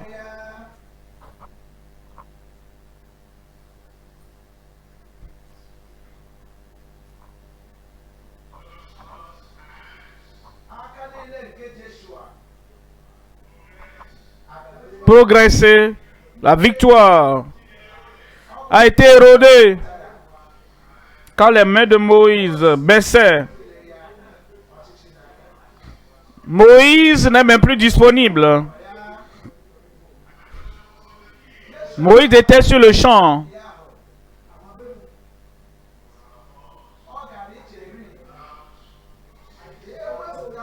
Il pensait que sans Moïse, je ne peux pas. Tu peux. Tu le pourras. Tu dois. Quand il a parlé au soleil, pour qu'il s'arrête, pour qu'il finisse triomphalement le combat qu'il livrait, Moïse n'était plus là. Ne dis pas que tu ne peux pas. Tu peux. Tu le feras.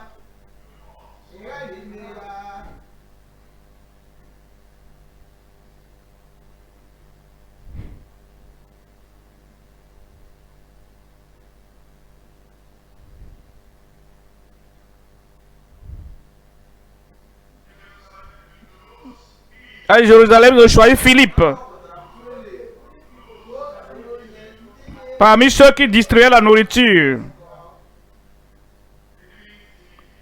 Ils n'ont pas pensé qu'ils pourraient guérir les malades, qu'ils pouvaient prêcher l'évangile, qu'ils pouvaient conduire les pécheurs à Christ. Ils pensaient qu'ils ne pouvaient pas. Le vent de persécution a soufflé et l'ont envoyé en Samarie.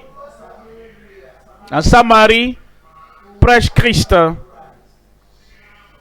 Les pécheurs étaient sauvés. Les malades étaient guéris. Les démoniaques étaient délivrés. Il y avait la joie dans toute la ville.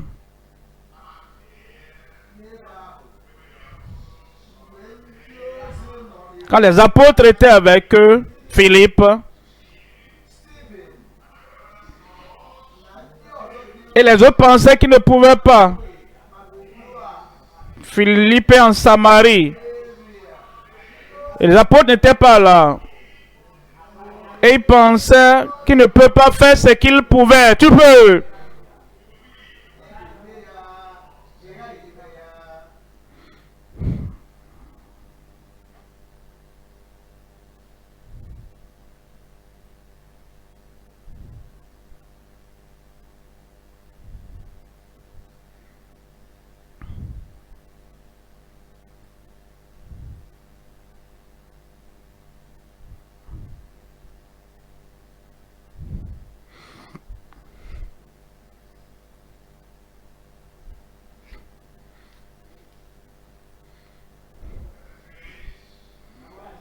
Il y a la grâce.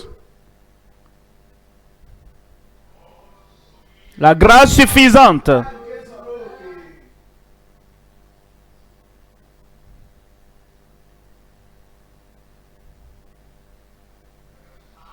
Il y a la puissance. La puissance qui fortifie.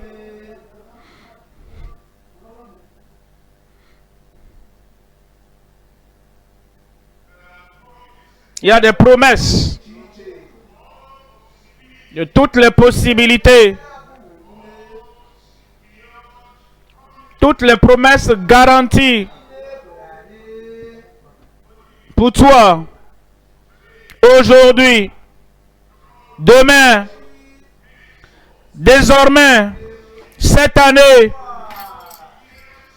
Et toutes les années qui vont suivre. Maintenant, tu peux. À partir de maintenant, tu le feras.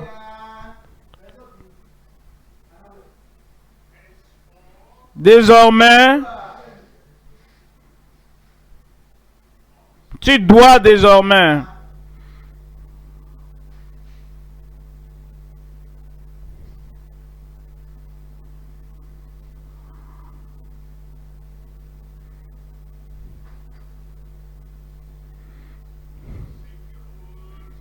Ne chante pas les vieux cantiques. Je ne peux pas. Les vieux chants. Je ne suis pas capable. Les anciens chants. Je ne peux jamais réussir. J'ai peur. Anciens chants.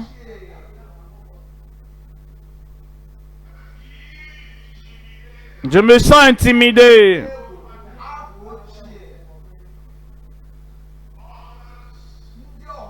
Les autres sont forts, moi je suis faible.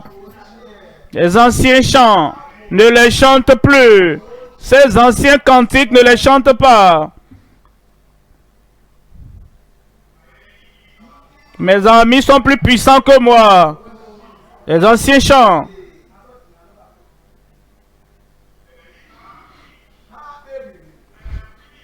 Ils sont déterminés, moi je suis faible. Ça c'est des anciens chants.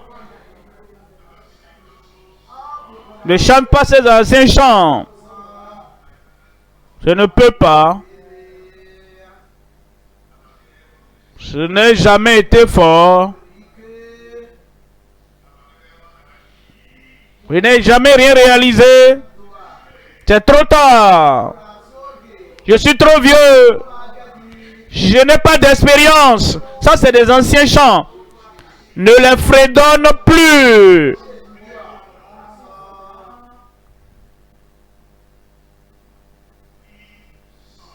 De nouveaux chants. Je peux. De nouveaux chants. Je puis tout. Nouveau chant. Je puis tout. Par Christ qui me fortifie. Nouveau chant. Je me lèverai et j'irai. J'irai. Je suis plus que vainqueur.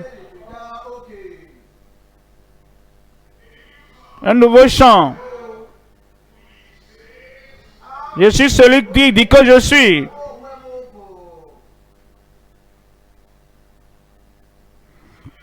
Nouveau chant. Je puis ce qu'il dit que je peux.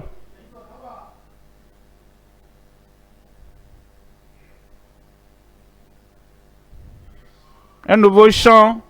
Je ne suis pas faible, je suis fort.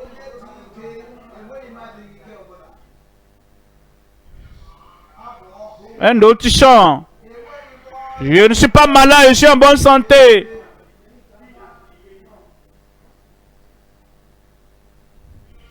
Un bon chant. Je ne suis pas pauvre, je suis riche.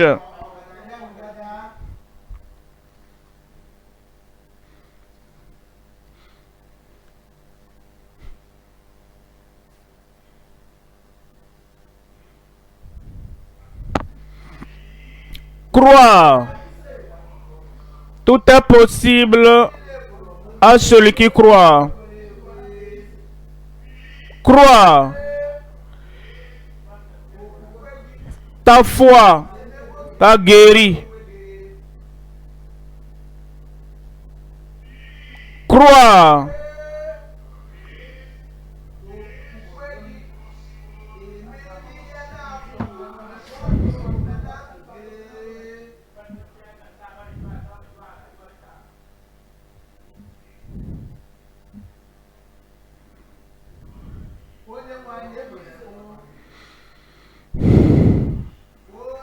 Seigneur, je crois. Seigneur, je crois. Je suis un homme différent maintenant. Seigneur, je crois. Je suis une femme différente maintenant. Seigneur, je crois.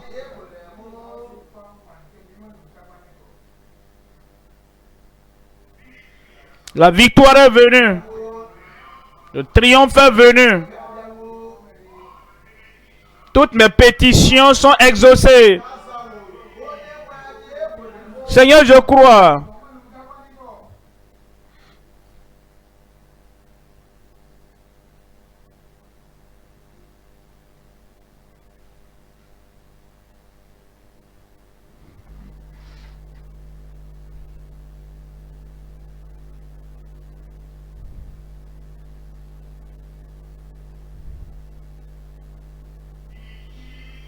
Au nom de Jésus, nous prions.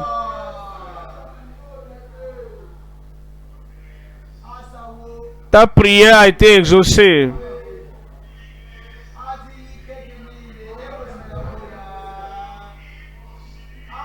Tes impossibilités ont été annulées.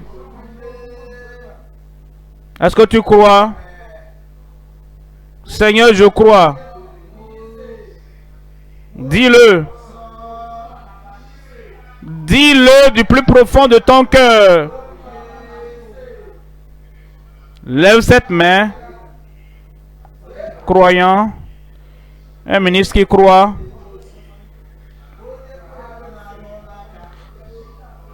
Un enfant, un fils de Dieu.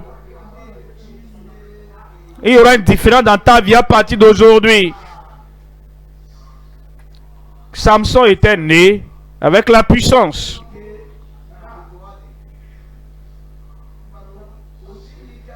Mais un jour, et tout d'un coup, quelque chose a commencé à bouger. Il a répondu à ce mouvement. Et la puissance a été activée. Dieu t'a donné maintenant la grâce suffisante. Il t'a donné la puissance fortifiante.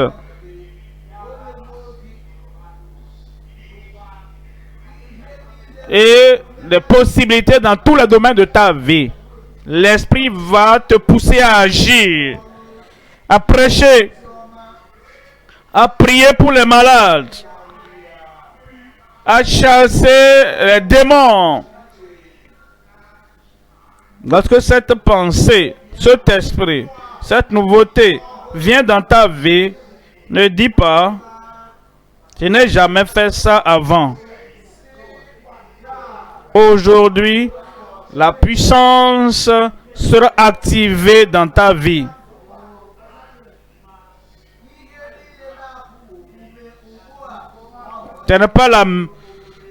Ce n'est plus toi-même. Je te vois là-bas.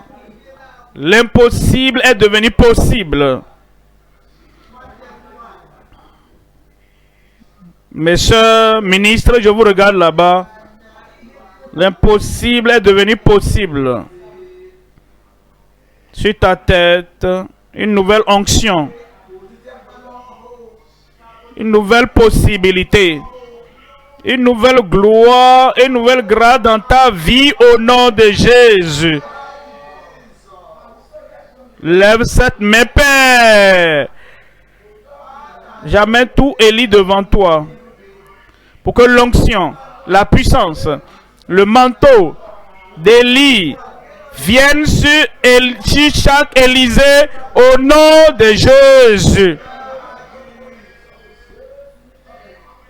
Ôte les impossibilités du passé, les faiblesses du passé, les manquements du passé, et élève chaque fille, élève tout ministre, tout professionnel, élève tout ouvrier, tout évangéliste sur la montagne et au sommet de l'accomplissement et des possibilités au nom de Jésus. Mais dans la journée, remplis les coupes. Dans la nuit, sature-les de ta puissance. Sur le champ, que la manifestation de la puissance vienne à travers eux au nom de Jésus. Ils marcheront, ils ne seront pas fatigués. Ils vont courir, ils ne seront pas épuisés. Seigneur, la puissance activée. C'est la puissance. La puissance manifestée pour chaque individu, frère, chaque soeur, chaque frère au nom de Jésus. Mets le échec derrière eux. Mets l'ancien découragement et envoie l'ancienne défaite derrière eux. Lève-toi, avance, prêche, prie. chasse les démons, guérit les malades et va faire les œuvres de Jésus-Christ avec la puissance de Jésus-Christ. Seigneur, pour chacun qui ait un accomplissement, chacun qui ait une manifestation, pour chacun, activation de puissance dans chaque vie au nom de Jésus. La victoire, pas d'échec. La victoire et non la défaite.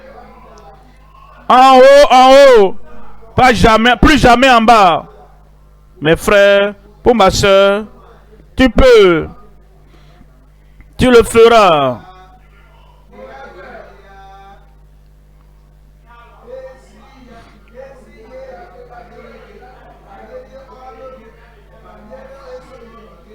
Concernant ta vie, ton progrès spirituel, toutes de nouvelles choses sont faites pour toi. Et c'est accompli ici sur la terre. Merci pour les ossements, Seigneur. Au nom de Jésus, nous prions.